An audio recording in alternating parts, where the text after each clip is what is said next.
Assalamualaikum warahmatullahi wabarakatuh. Jumpa kembali dengan saya, Ibu Sri Lestari, dalam pembelajaran IPA itu menyenangkan. Untuk kali ini, kita akan melanjutkan materi pada pembelajaran yang sebelumnya, yaitu kalau dalam pembelajaran sebelumnya saya sudah menjelaskan langkah-langkah melakukan percobaan Archimedes. Untuk kali ini, kita akan melakukan percobaannya. Oke, mari kita lakukan percobaannya, yaitu tentang percobaan tekanan pada Archimedes. Adapun alat dan bahan yang dibutuhkan antara lain, yang pertama adalah gelas, 4 buah gelas. Yang berikutnya adalah spidol.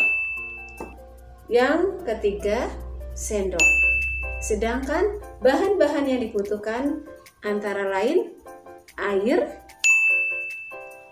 kemudian telur 4 butir, yang selanjutnya garam 1 bungkus, yang berikutnya tisu untuk mengelap kalau basah. Nah, setelah kita siapkan alat dan bahannya, mari kita lakukan langkah praktikumnya. Yang pertama adalah kita kasih label gelasnya. Nah, ini sudah saya kasih label nomor 1, nomor 2, nomor 3, dan nomor 4. Selanjutnya, masukkan air dengan volume yang sama, yaitu sekitar 200 atau 250 ml. Volumenya sama, baik gelas 1, gelas 2, gelas 3 maupun gelas 4. Langkah berikutnya adalah kita masukkan garam. Pada gelas pertama itu tidak dimasukkan garam, jadi hanya berisi air saja. Kemudian pada gelas yang kedua kita masukkan garam 1 sendok. Ini sudah dimasukkan garam 1 sendok. Kemudian pada gelas yang ketiga yaitu kita masukkan garam sebesar 2 sendok. Dan untuk yang gelas keempat, ini juga sudah dimasukkan garam, yaitu sebanyak 5 sendok. Selanjutnya, aduk dulu biar larut, yaitu garamnya pada gelas yang keempat, kemudian gelas yang ketiga, dan gelas yang kedua. Atau lebih bagus dari kelas kedua, kelas 3, dan kelas keempat. Ya, sampai kira-kira larut semuanya. Yang berikutnya, kemudian masukkan telur ke dalam gelas masing-masing sebuah. Itu pada gelas yang pertama, yang tanpa garam. Kemudian pada gelas yang kedua yang dengan 1 sendok garam. Yang ketiga yaitu pada gelas yang ketiga dengan 2 sendok garam. Dan pada gelas yang keempat yaitu dengan 5 sendok garam. Sudah dimasukkan masing-masing 1 buah telur ke dalam gelas masing-masing. Nah, kemudian setelah telurnya dimasukkan ke dalam gelas masing-masing, kita amati apa yang terjadi dengan telur tersebut. Bagaimana posisi telur tersebut? kita amati dengan seksama ya, tapi dibiarkan dulu beberapa saat. Oke, kita sekarang amati bersama-sama. Pada telur yang pertama, perhatikan dengan seksama. Ini posisi telurnya berada di dalam dasar gelas. Ya. Kemudian pada gelas yang kedua kita amati ternyata juga masih dalam dasar gelas. Tetapi kalau dipegang itu sudah mulai tidak napak di dasar ya. Tuh. Jadi sebenarnya bukan di dasar gelas ya, sudah agak ke atas sedikit, tapi sedikit sekali. Ini adalah gelas yang dengan 1 sendok. Jadi larutan airnya itu sudah ditambah dengan garam 1 sendok. Jadi sudah tidak di dasar ya, sudah agak ke atas sedikit. Ya. Kemudian pada gelas yang ketiga, yaitu yang dengan 2 sendok garam, kita lihat posisi telurnya ya sudah tidak di dasar, tetapi antara dasar gelas dengan permukaan air. Kemudian pada gelas yang keempat yang sudah dimasukkan, tadi dimasukkan garam sebesar 5 sendok garam. Kalian lihat ini. Nah, dengan seksama ini telurnya berada di atas permukaan. Sudah ada yang muncul di permukaan. Nah, seperti ini tuh. Ya, jadi tidak di tengah tapi sudah di permukaan.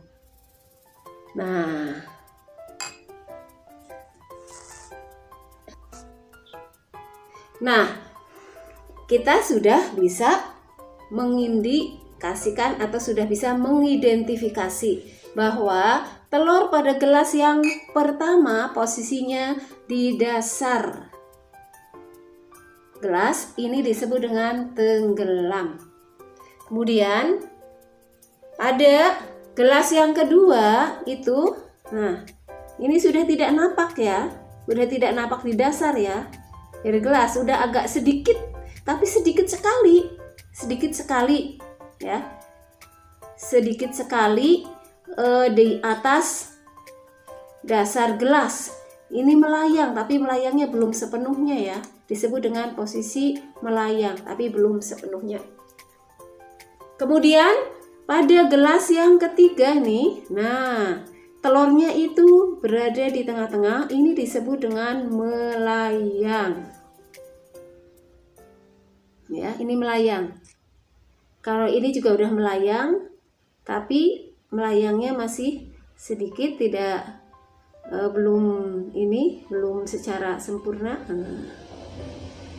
karena masih belum penuh ya. Sedangkan posisi yang pada telur yang pada posisi gelas keempat, posisinya berada di atas permukaan ini, ya, muncul di permukaan ini, nih. Maka ini disebut dengan terapung. Ya. Jadi yang pertama tenggelam, yang kedua melayang, tapi melayangnya belum sempurna karena masih belum penuh. Kemudian yang ketiga melayang, dan yang keempat terapung. Nah, ini hasil percobaannya ya. Selanjutnya, masukkan data hasil dari percobaan ke dalam tabel yang sudah dipersiapkan. Nah, sekarang hasil percobaan tersebut kita sudah memperoleh datanya kan? Kita masukkan nih ke dalam tabel percobaan tekanan Archimedes yang seperti sudah Ibu share seperti di dalam modul ya. Kita masukkan, yaitu nih tadi yang tanpa garam itu posisi telurnya adalah berada di dasar, yaitu tenggelam. Kemudian pada gelas yang kedua yang sudah berisi garam 1 sendok itu posisinya sudah melayang, tapi melayangnya belum sempurna banget ya, karena masih agak di dasar. Kemudian yang ketiga yaitu berisi garam 2 sendok. Ini udah larutan garam ya, airnya ya, bukan air murni tapi air yang sudah berisi garam, sama dengan yang pada yang kedua. Posisinya tengahnya, telurnya berada di tengah ya, seperti ini ya tadi. Nah, ini yang disebut dengan melayang. Dan pada yang keempat, gelas yang keempat itu telurnya berada di permukaan ini. Makanya disebut dengan terapung. Kita masukkan datanya ya, ini. Sehingga dengan demikian, maka kita akan bisa bahas.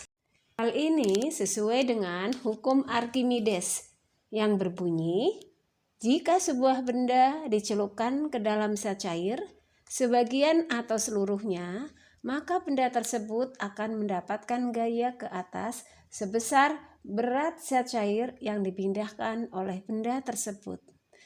Jadi maksudnya apabila kita mencelupkan suatu benda, yaitu dalam contohnya yang tadi kita lakukan adalah telur, maka telur tersebut akan mendapatkan gaya ke atas sebesar berat zat cair yang dipindahkan oleh telur tersebut. Nah, setelah kita melakukan percobaan hukum Archimedes, maka kamu dapat mengetahui bahwa ketika suatu benda dimasukkan ke dalam air, beratnya seolah-olah berkurang. Peristiwa ini bukan berarti ada massa benda yang hilang. Berat benda berkurang saat dimasukkan ke dalam air itu disebabkan karena oleh adanya gaya apung Fa atau yang disebut juga dengan gaya Archimedes. Hal ini mendorong, gaya tersebut akan mendorong benda ke atas, atau dalam hal percobaan tadi adalah telur ke atas atau berlawanan dengan arah berat benda.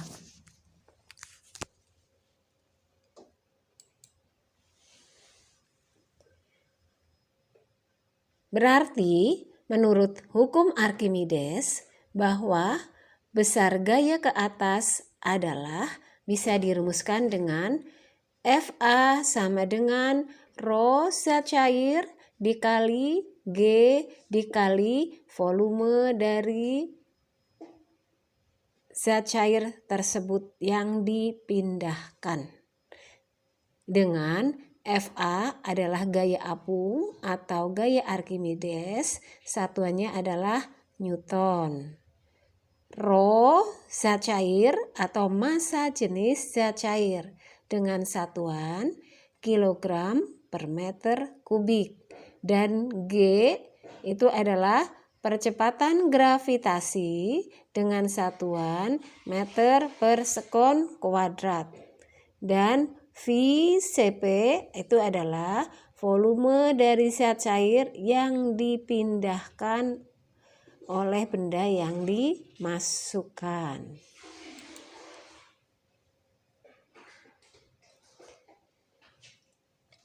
Hukum Archimedes tersebut biasa digunakan sebagai dasar pembuatan kapal laut ataupun kapal selam, di mana kapal selam itu bisa dibuat terapung, bisa dibuat melayang, atau bisa dibuat tenggelam. Suatu benda dapat terapung atau tenggelam itu tergantung pada besarnya gaya berat atau W dan juga gaya apung atau Fa atau disebut juga dengan gaya Archimedes. Jika gaya apung maksimal atau lebih besar daripada gaya berat, maka benda akan terapung. Sebaliknya, jika gaya apung maksimal lebih kecil daripada gaya berat, maka benda akan tenggelam. Dan jika gaya apung maksimal sama dengan berat benda, maka benda akan melayang. Gaya apung maksimal adalah gaya apung jika seluruh benda berada di bawah permukaan zat cair.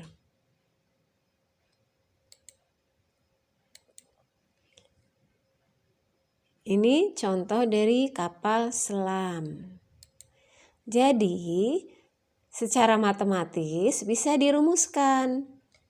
Benda disebut posisinya terapung jika rho benda, dalam hal tadi rho telur itu lebih kecil dibanding dengan rho air, atau gaya Arkimidesnya atau gaya apungnya itu lebih besar dibanding dengan berat benda.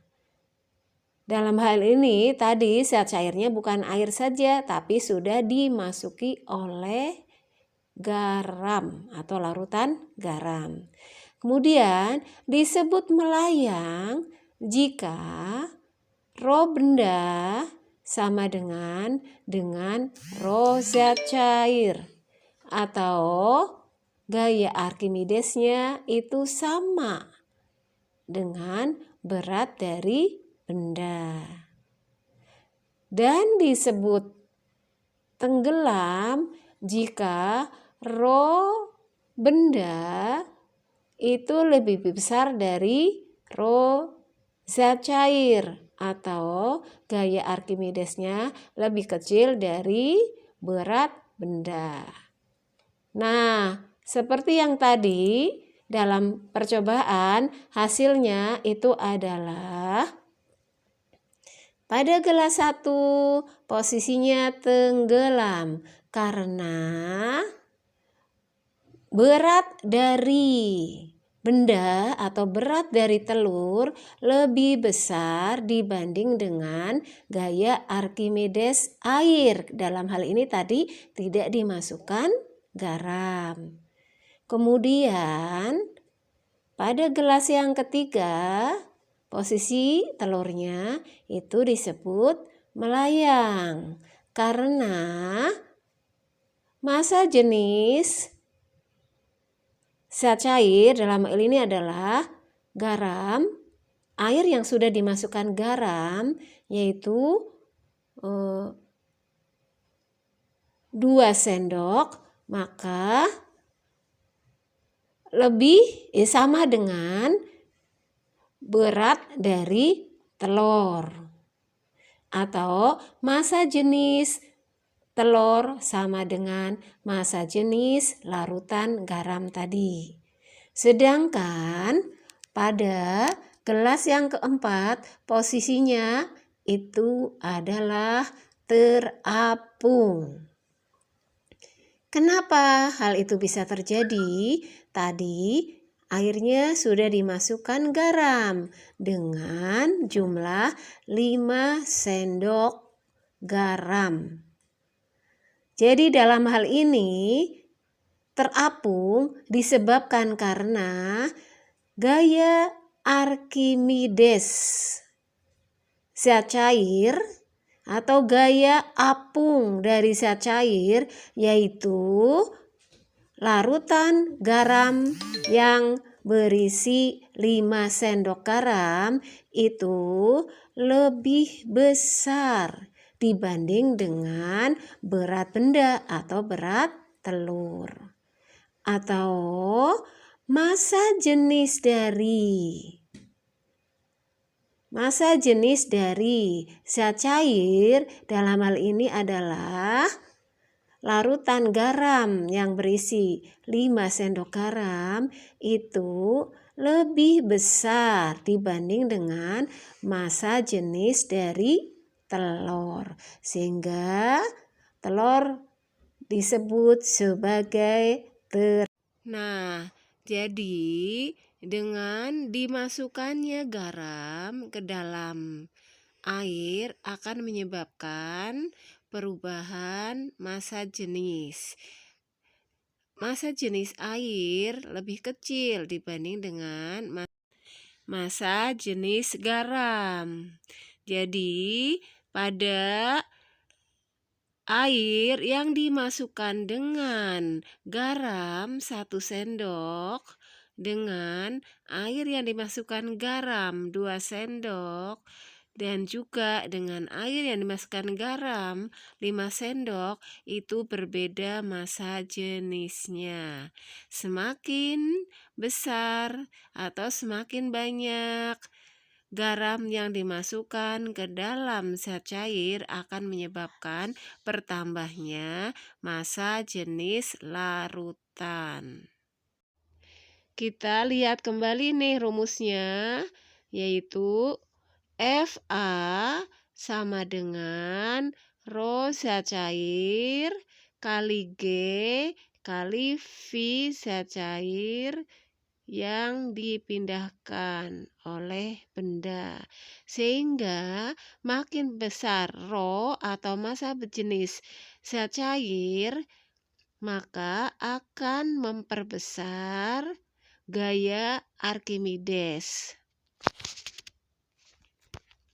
Sehingga jika gaya Archimedes lebih besar dibanding dengan berat dari benda, maka menyebabkan benda tersebut menjadi terapung.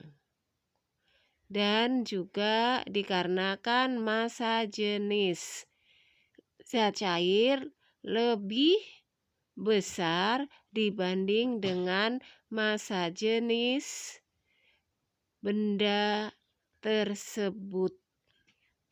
Demikian pertemuan kita untuk kali ini dalam pembelajaran hukum Archimedes.